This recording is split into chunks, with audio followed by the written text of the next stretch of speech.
Hello, everyone, and welcome to the Striation 6 podcast. I am your host and the owner of Striation 6, Sam Trotta, and I am pleased to bring you this episode, like I am with every episode, to help you feel, function, look, and live better through information that is both low cost and high value about exercise, nutrition, and all topics pertaining to your health. Today, I'm fortunate to be joined by Dr. Jacqueline Cooper-Lemmon.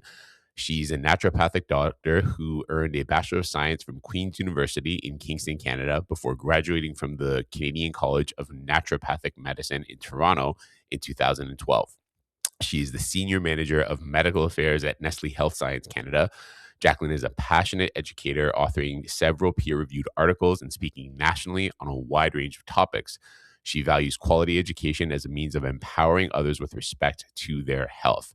I met Jacqueline at a conference a few months ago for a company called Metabolic Balance. They are the platform and the system through which we do nutrition coaching at Striation 6. It's a very high value system that takes your individual data into consideration and then formulates a nutrition plan for you that is centered around your health, your data, and your goals. I am pleased to be working for them. I've met so many cool people through this organization.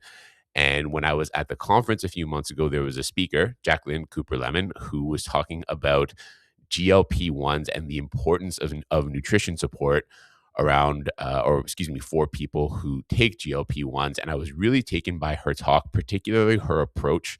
And we'll talk about this a lot on the podcast, about meeting people where they're at. So going into working with people on GLP-1s as a medical medical professional, exercise professional, or nutrition professional, or paramedical professional, with no judgment, and just meeting people where they're at, helping them to achieve their goals, and recognizing that this tool is both a useful one and one that is not going anywhere. And her whole approach, as well as the just barrage of information she had during her talk, was so impressive and so appealing to me. I just had to have her on the podcast. She was kind enough to agree. We've also recorded some video content together recently. She's a very cool person. Enough of my rambling. Please enjoy my conversation with Dr. Jacqueline Cooper-Lemmon, or as I'm going to start calling her now, Jack. Dr. Jacqueline Cooper-Lemmon, how are you? I'm good. How are you, Sam? I'm great. I'm great. Seeing you 2 Fridays in a row. I know. This is a Yeah, good routine. lots of fun. I'm glad we were able to schedule this. Thank you for making the time for it. Very Um, happy to be here. Yeah, great to have you. So before we get into the sort of main content of the day, I always like to start with a personal anecdote about with my guests to break the ice. So how did the nickname Jack evolve? Because I recall meeting you, and I sort of Yeah. asked like how you go, like what some Jacqueline, like, Yeah. and Jack. you said Jacqueline or Jack, like the boy's name, which Yeah. really caught me because I'm like, oh, I've literally never had that before. So how did that It's come super about? feminine French, like Jacqueline or Jack. Jack, right? Yeah. And Yeah. then, And like from the, I do in some instances, like my work setting in particular, I get Jacks, but not as, yeah, again, it's funny. So I think a lot of it was really sports and also family. I come from a family, I've got two brothers, everybody's in sports. I think coaches give you those like short, I got Cooper a lot. That was my maiden name. So a lot of right. Cooper, Jack, but everybody, my whole family, mom, dad, brothers, husbands, it's Jack, our boys, like, I've got two wonderful stepsons, like it's Jack. Yeah. Okay. Um, So just pure yeah. organically, Jacqueline Yeah. became Jack. Okay. It was at home. Yep. Started at the, the home front, but it does, I do kind of, it's funny. And at work, even I have a good friend who calls me Jax, and I just started to tell everyone just because everyone gets the Jacqueline wrong, and it's Jacqueline, and Jack just is easier. But then sometimes I get that face of like Jack, like did you say like it's like a boy's name? I'm like, yeah, Jack, like the boy's name. So that's my intro. Like that doesn't fit my narrative. What's Yeah, going yeah, on there? Right. yeah, Yeah. Yeah. yeah, yeah, So like just hearing the little bits that I've heard about your career track, I mean, it's so interesting to me. So, an accredited naturopathic doctor, correct? correct. Yes, I Okay. went to the Canadian college. I did my undergrad at Queens, and was fully trekking for med school. I wanted to be ER trauma surgeon, and I had some amazing professors that really shifted my mindset. And I didn't grow up with naturopathic medicine at all, but the idea of preventative health really sunk into my soul. And then I discovered that, lo and behold, I grew up in Toronto for the most part, and the Canadian College of Naturopathic Medicine was literally down the road. And so that was a real left right turn. I will say right. It was a very I'm so grateful that I discovered it. And so went to the Canadian College of Naturopathic Medicine and graduated there in 2012, started practice. I was practicing for about 5 years. And I found that one of my most favorite parts of my job, I loved seeing patients and doing the one-to-one, but I loved when I would go out into the community to do a talk to kind of build my practice as a new practitioner. I loved that. And I think it's part of why I'm here, and my career has evolved to focus on education and medical affairs, because I just love empowering people with information so that they can make informed choices, different choices about their health. So you alluded to what it is you do now. So you were a naturopathic doctor, and you're now, I think it's Still am. Nestle So that you work for. yeah, I'm still a registered naturopathic doctor here in Ontario, but I'm no longer in clinical practice. So I don't see patients. I'm actually the senior manager of medical affairs for Nestle Health Science, and oversee the educational programs, as well as now like what we call knowledge translation. So taking the science, how do we get that into to doctors and to even like the consumer, right? The average person, so Hmm. that they can make better choices and, take a lot of the remedies that we have. We've got some great brands like Genestra Pure Encapsulations, and fabulous brands that have a long history here. And so there's a lot of different products. And I think that we're in a unique time where if you go back like 10, 15 years ago, it was hard to get good information. I think it's equally as hard today, but for a different reason. Now we have this sea of information overload. Who do you listen to? And even like forget about, just maybe trying to siphon out the noise of TikTok, but like even experts, like true experts. I've listened to gastroenterologists who are clearly an expert in their field, but I've listened to them on a podcast talk about the microbiome and just get things so wrong. And so there's a lot of very conflicting information out there. So it's no wonder that people are often confused, or doing their best, but making uh, choices that might not be optimal for them. As from your lens, that's so interesting. I saw this thought-provoking reel on Instagram of all places today, Yeah. talking about the difference between science and scientism, like science as a Oh, process of thinking and interpreting information versus science as a religion, where this is where the science lands, and therefore this is what I think forever and a day. And yeah. I hope I'm not putting you on the spot with this, and if I am, we can just move on. But Yep.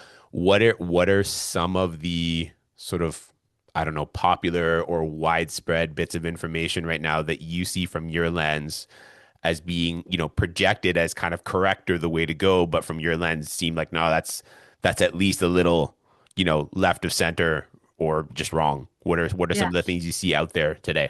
I'm gonna give you kind of two answers. One high level that I think applies to a lot of what's happening out there, and that's a term that I just recently heard, but I love, called performative science, which is also just like sensationalized science. Where again, I see experts, practitioners doing that. It's not just someone on TikTok as a layperson getting it wrong. Like I'm seeing experts do this where they're taking a study that could be a study done in rats or mice, and that's great. I think those studies are important. It gives us a signal, Hmm. it gives us information to build off of, but then extrapolating it inappropriately to humans. So it's like taking it out of context, or again, the performative sensationalizing it so that it's really being misrepresented. I see a lot of that happening.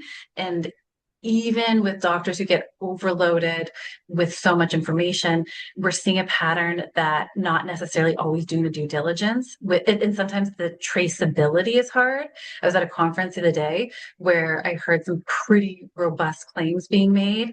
Like if you take creatine within, 24 hours of having, an ischemic event, like a stroke, like this and this and this is happening. I'm like, whoa, like I can't find that study. Where is that study? And then when I dug, the only thing I could find was a rat study. And I'm like, wow, so there's a lot of, I think, irresponsibility and problematic, getting the click, getting the what have Yeah. you.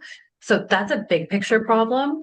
I'm going to give you like a hardcore example because I love Sure. the microbiome and probiotics. One thing I hear being done and said wrong all the time is like the idea that with probiotics, it has to be enteric coated for it to work. And so the key around that is, you know, probiotics are live, should be live bacteria that go into your system.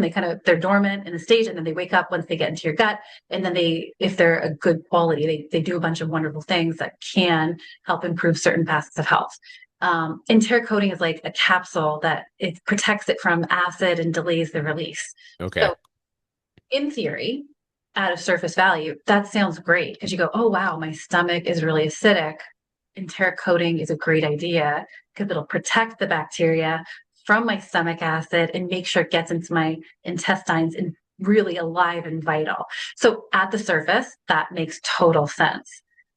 However, if you know the physiology a little bit more in depth, then what you start to appreciate is where we want the bacteria to open up, wake up, if you will, and attach on the lining.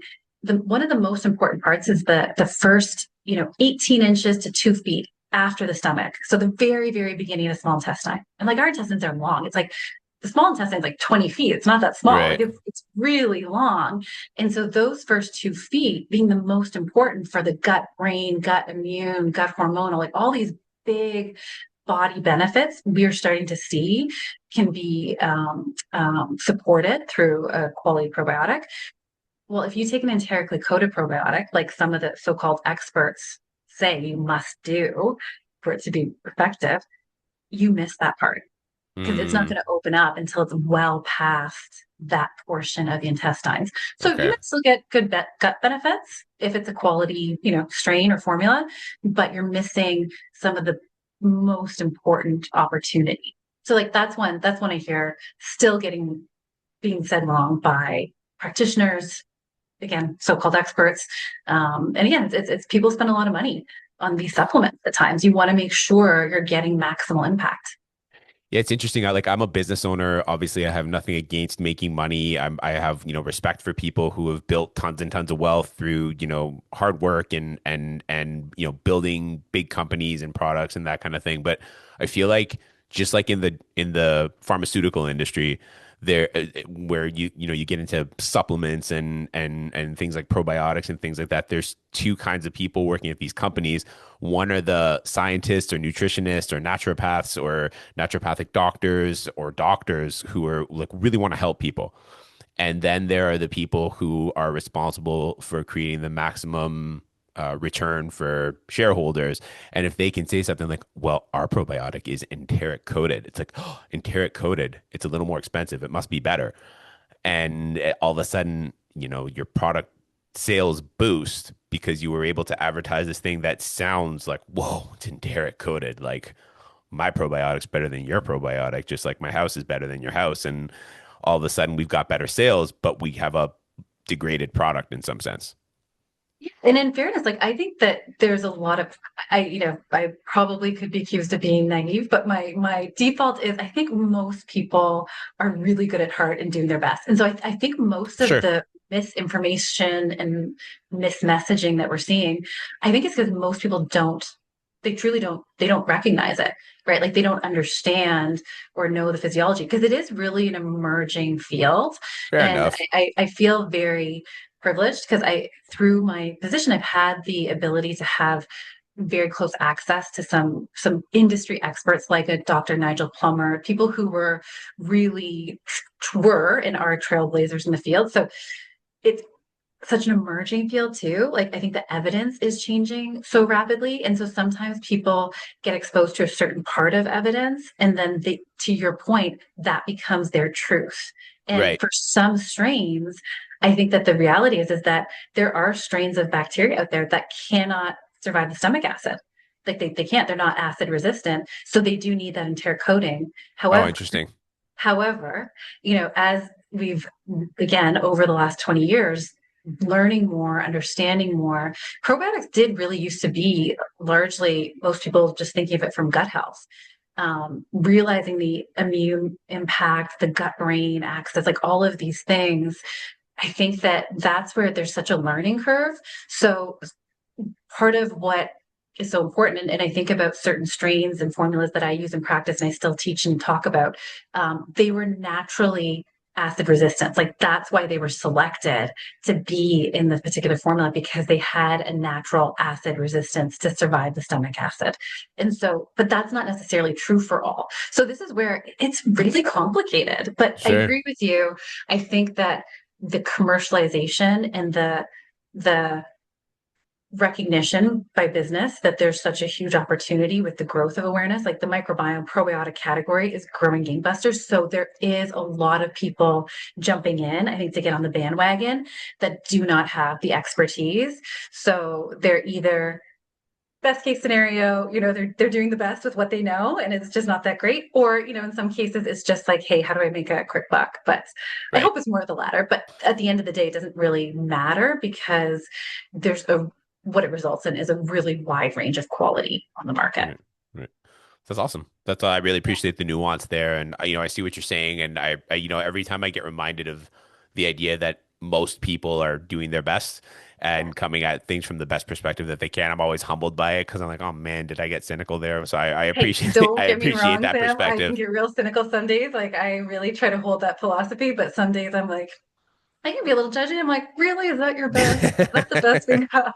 Yeah, exactly. Like, you know. They're like, did you really do your best there, or were you aware that there was better and you just didn't do it? Yeah, Right? Yeah, yeah. anywho. And I do. I think that the reality is, what you described is also a reality. Sure. And I think that's why I do appreciate like working at a company like Nestle Health Science, where the commercial team and the medical affairs and the regulatory compliance are very separate silos. So it's Mhm. like the people that are responsible for delivering the sale and the number have no, they don't get any kind of say on the science or the compliance part, right? It's like there's companies that are set up more responsibly and others to make sure that what would we call it? Conflict of interest doesn't present itself. Fair enough. Fair Yeah. enough. So you and I met because of what I like to call God's green lights. So What's that? yeah, it's just it's my phrase that I've started to use for when the universe just kind of points you in a certain direction. So I know you know this story, but I was, and actually people listening might know this story, but I came upon this company called Metabolic Balance through a client of mine, um, softly under a year ago, probably 8, 9 months ago, and was so taken by their system and the way that they approach nutrition and nutrition coaching. And Jen, the CEO of the Canadian division of the company, is just an absolute like superstar. It was so great speaking to her. And I came to find out that the mom of one of my longtime clients since 2011 is one of Metabolic Balance's top coaches, so green light. And Yeah. then when I actually got to meet her in person at the conference, she introduced me to you as one of her closest family friends.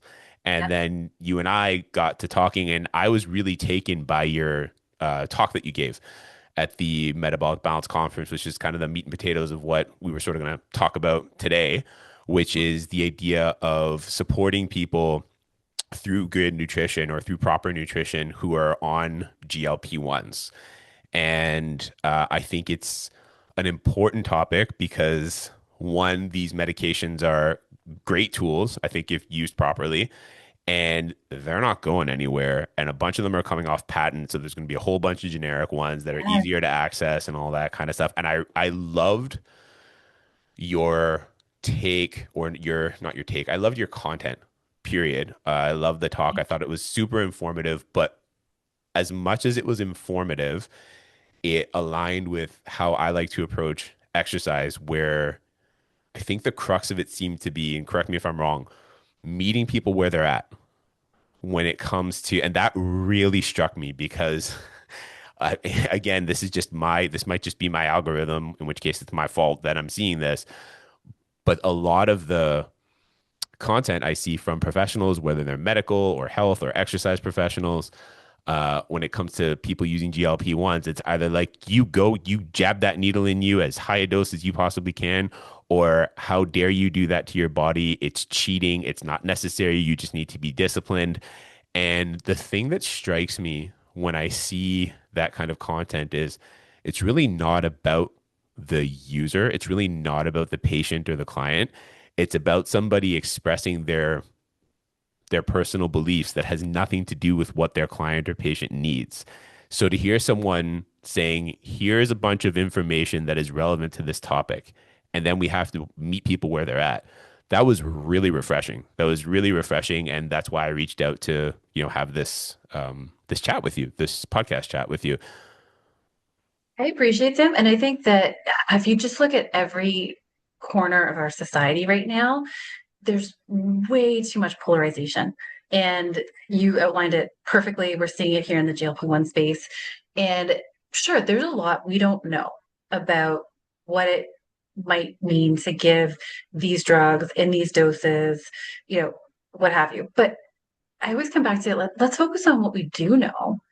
You know, one of my biggest concerns about the widespread usage of these drugs is not that necessarily the drugs themselves, but it's the lack of nutritional counseling that people are Right. getting and support.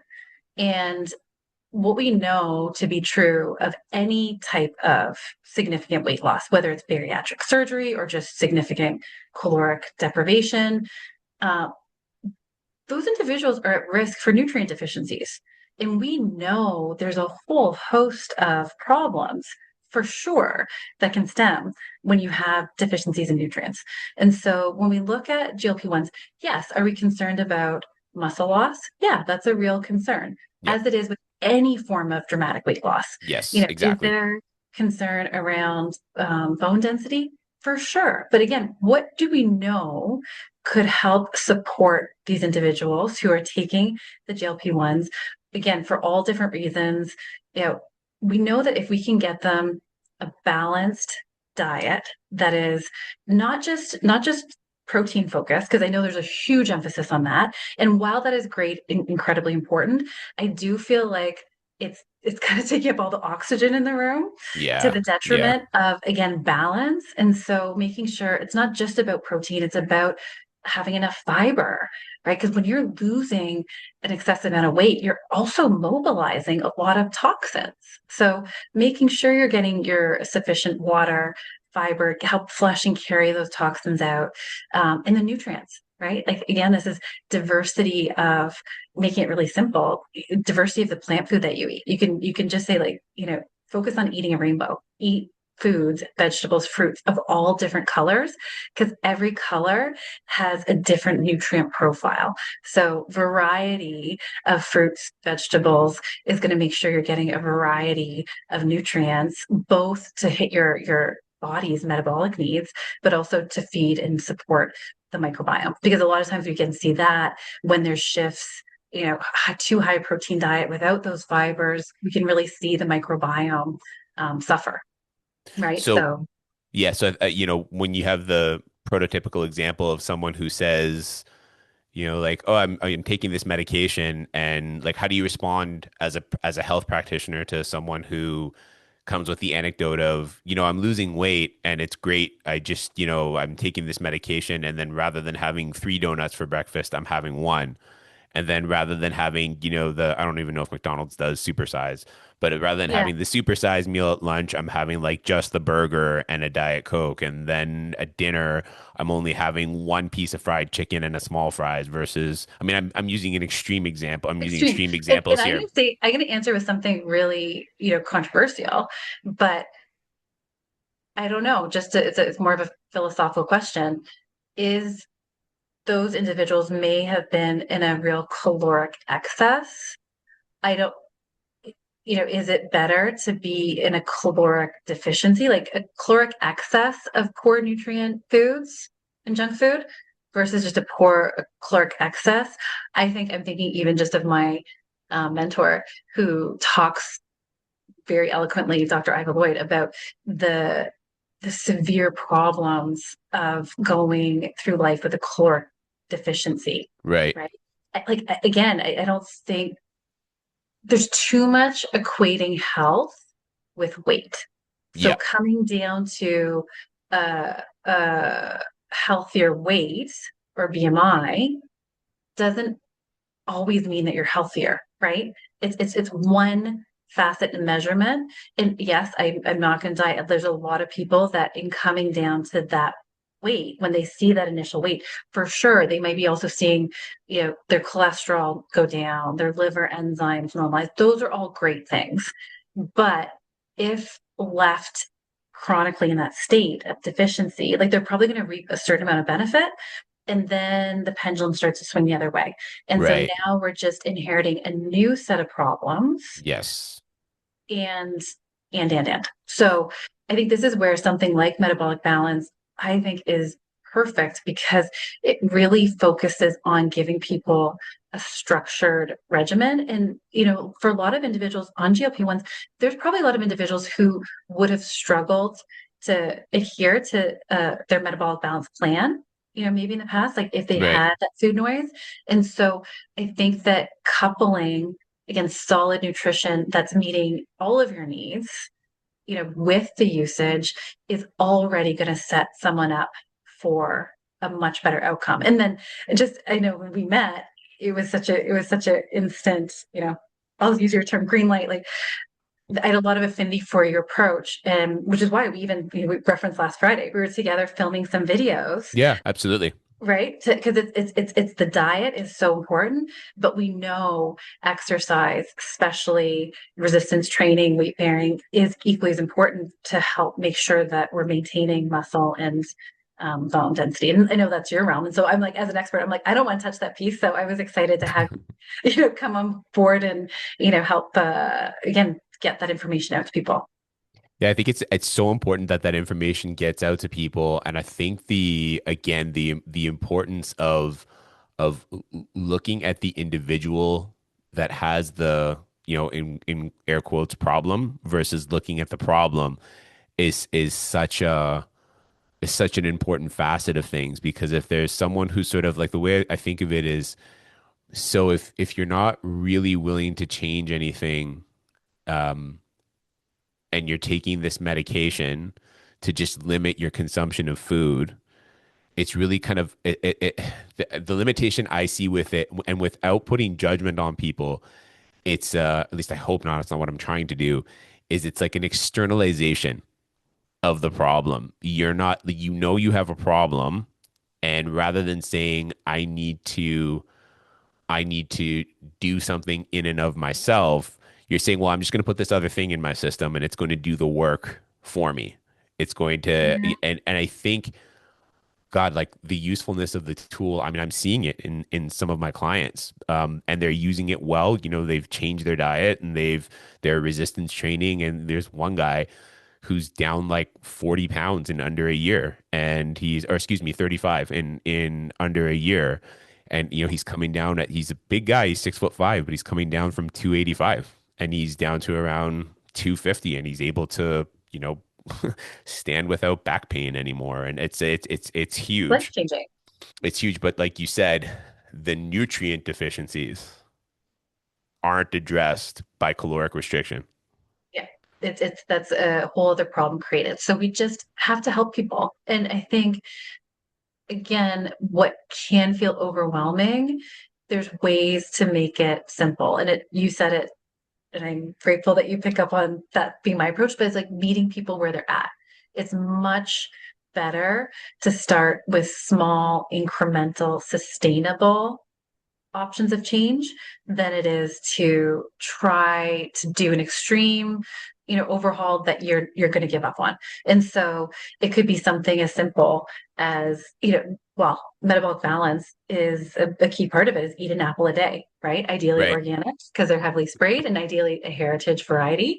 Again, those are the ideal, but just at least an apple has got so much nutrients. If you start with that one thing, if you're not a fruits, vegetable eater, you could start with that one thing, Right. right? And then, after you kind of get that into the diet, like what other new vegetable or fruit could you try to introduce, right? If it's someone who's like you gave the example of a couple Timbits versus like the whatever 10 pack, whatever they started with and what they're down to, Sure. could you add a few almonds or walnuts Right. beside that, tidbit? It's just like, again, little micro steps that are almost so easy, it's impossible to fail at. Yeah, But I love that too because it speaks to adding things in versus taking things out. And I mean, we're really just articulate, upright apes, right? So we don't like it when things are taken away from us. So yeah, it's like if you want your Timbits or you want your whatever for breakfast, it's like okay, cool, keep it in a smaller amount, and now throw in a couple of slices of pear and or some berries or some almonds yeah, or an egg or something like that, and just like, something that with more exactly. nutrition. Because again, if we think about what is the core issue that we're talking about here, it's nutrient deficiencies. Right. So the additive is really the answer. And Totally. if I throw out the example of walnuts or almonds, because they're so easy, right? You just buy a bag, you can keep them in your car, whatever well, hopefully not in the summer, but if whatever it is, it's like, it's literally just a handful, right? It's a Yeah. handful. And even better, metabolic balance, some of the rules we talk about, protein as your first few bites changes your insulin response, blood sugar. And so if you have that handful of walnuts before you have your Timbits, even better, right? It's not just that you're getting the nutrients, but you're changing the way your body metabolizes things. And so these become small, very doable, but meaningful steps. Yeah, and I think to your point, or to the point I guess we're elaborating on here, one of the videos that we shot last week when we were together was about the biggest mistakes people make when they start strength training. And Yeah. in my opinion, one of the biggest mistakes people make, and I think it's and again, without judgment, it's a cover up for, well, like, I just can't do this. It's like, I'm not going to start until I have the best program. I'm not going to start till I've researched the best approach. I'm going to go on YouTube. I'm going to go on Reddit. I'm going to go speak to 14 different trainers. And until I have the optimal approach, I'm not I doing think I'm anything. guilty of Versus, that. hey, it happens, I'm right? It guilty. happens. I think I'm Yeah. guilty of it with like content generating apps and things like that. But anyway, I mean, but again, it's like I could just generate content and see what happens, right? And you could like stand up, assuming that there's no, pain issues. You could stand up at your desk once an hour and do 5 squats. And that's, over the course of an 8 hour day, that's 40 more squats than you've ever done in a day in your life. And that's a great place to start. That's a great place. I mean, that's just an example. I'm not saying to do that, people listening, but it just is throwing something out there that's just simple. It doesn't require doing anything other than adding this one simple thing in. And actually, as I'm going through and getting more people for metabolic balance coaching, one thing I'm sort of flagging is, have you or have you not tried anything on your own to improve your nutrition? Because I don't Mhm. want to be another GLP-1 for a donut eater in a, in the sense that I don't want, and again, I don't mean to be judgmental with this. It's the idea that, okay, what, like, where are you right now? And are you Mhm. are you looking at a strategy that you can undertake to make this positive change, or are you looking at me to fix this for you? Because those are two very different things, and I'm not a fixer. I'm a coach. I will give you resources that will genuinely allow you to change your body, change your guts, change your life. But I can't fix it for you. You still have to do it. Yeah. You still have to Yeah. do it. It's Yeah. a sort of a major, and it's a discussion point when I get people into the consultation. It's a major discussion point that I have. I think that you mentioned about the idea of GLP-1s being like an outside fix it, right? Hmm. And the idea that probably for some people they feel like, okay, I don't have to change my lifestyle now. Um, and if the number on the scale is the only objective, then sure, Yeah, sure, right? maybe. Absolutely. But I do think most people who are taking GLP-1 do want not only to have a certain body composition and certain number on the scale, but I think they also want to live a healthy life. And Right. so that's where then some of these things are important and layered in. And I'll say though, I've seen it when I was in practice with supplement use too, right? People are much quicker to give me the pill, give me the supplement, Oh yeah. it's harder. Don't ask me to do a breathing exercise. Just give me the pill. It's going to make me feel calmer, right? Totally. Versus, whether it's again breathing, movement, food, change is hard. And I think that some of those change hacks. I don't know if you've read the book Atomic Habits. It Oh was a yeah, little while ago. I love it's a it. I great think one. there's Yeah. so many insights, but I do think that that micro making it so simple and achievable is such a great hack to habit Hmm. change. And then you mentioned one was just that idea of like stacking it on Yeah. something, right? Like you said, like if you're at your desk, if you every time you get up, if you're going to go to the bathroom or get a glass of water, just do 5 squats, right? Just every time. And all of a sudden, you don't even realize that you link it to some other inevitable event in the day. Right. It can be quite powerful. Absolutely, absolutely. It's funny. I'm just thinking about, the whole idea of meeting people where they're at and the extremes of the personalities you see sort of fighting the idea of GLP-1s. And I'm just thinking of like the sort of trope of a workout person who's like, those things are cheating, but I can't work out Oh, unless I've had, my creatine and my we used to, what was it? NO Explode, my vasodilator and oh, like your pre-workout kind my of thing. yeah, Yeah, like my yeah, pre-workout and my protein and my quick acting carbohydrates. It's like, and who's externalizing what there? Like, come on. And yeah, I yeah. was that guy. I used to, in my gym bag was more full of supplements than it was full of clothes. Like there's like a pair of shorts, a t-shirt, and like 12 jars of stuff that I needed in order to have a workout. And then when people, would take something like a GLP-1, I'd be the guy going, yeah, you don't need that. It's like, well, do you need all the stuff in that bag, buddy? Like, come on. Yeah, I think Yeah. that, you know what, I think we would do so much better as a society moving through this, moment, right? Especially here in Canada, generics have just been approved. Like there's only going to be more usage.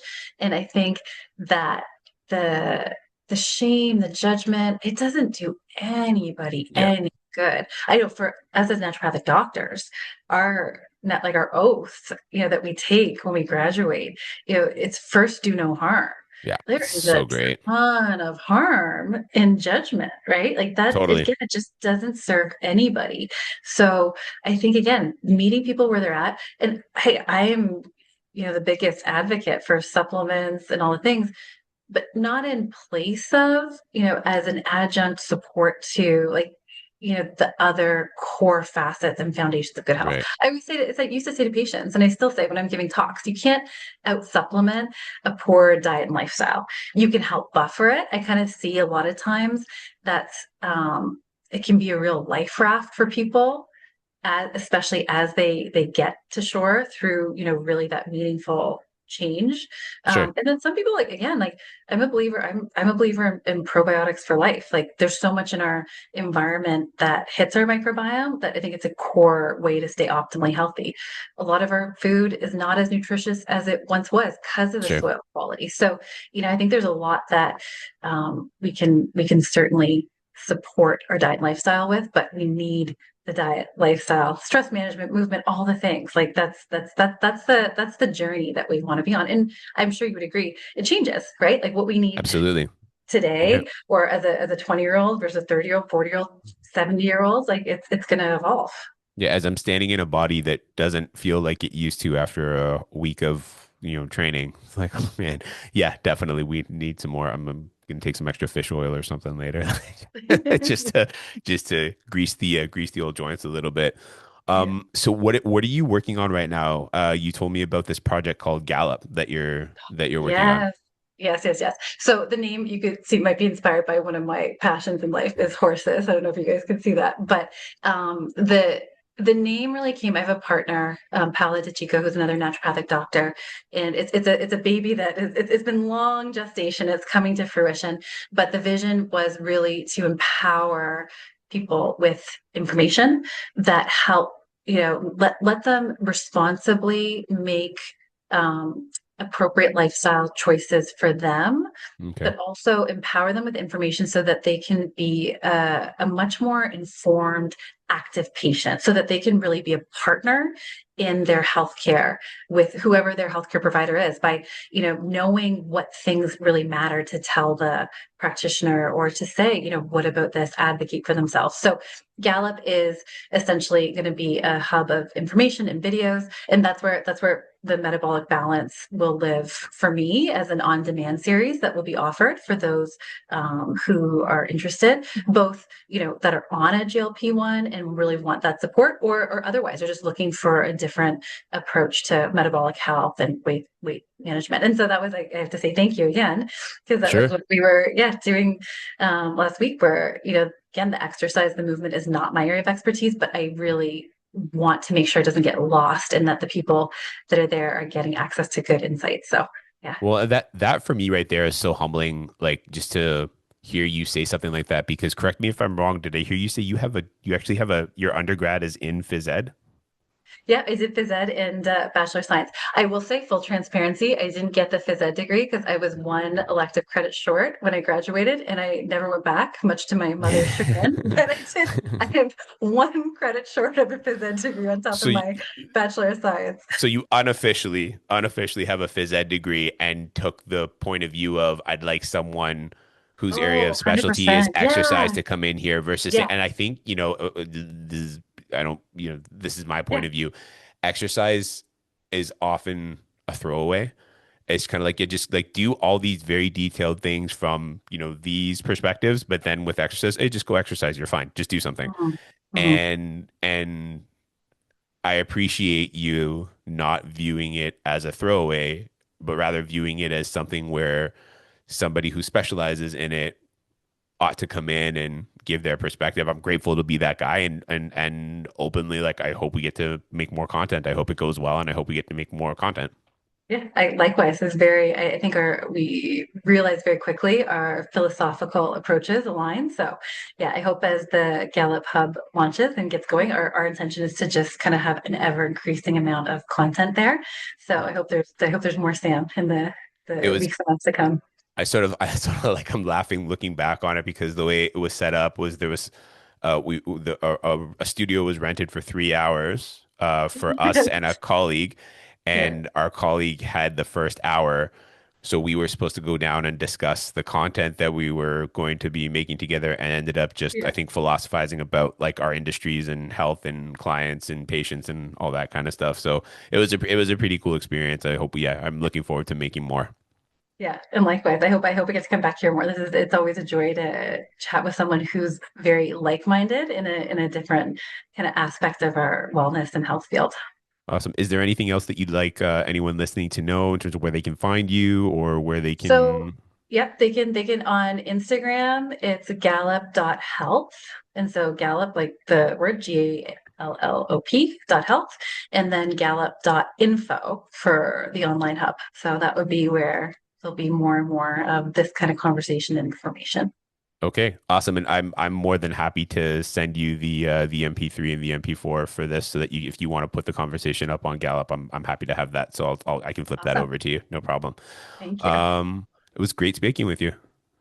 Such a joy, Yeah. always. All Yeah, right. thank you. All right, we'll talk soon. Happy Friday. Enjoy your weekend. You too. Thanks, everybody.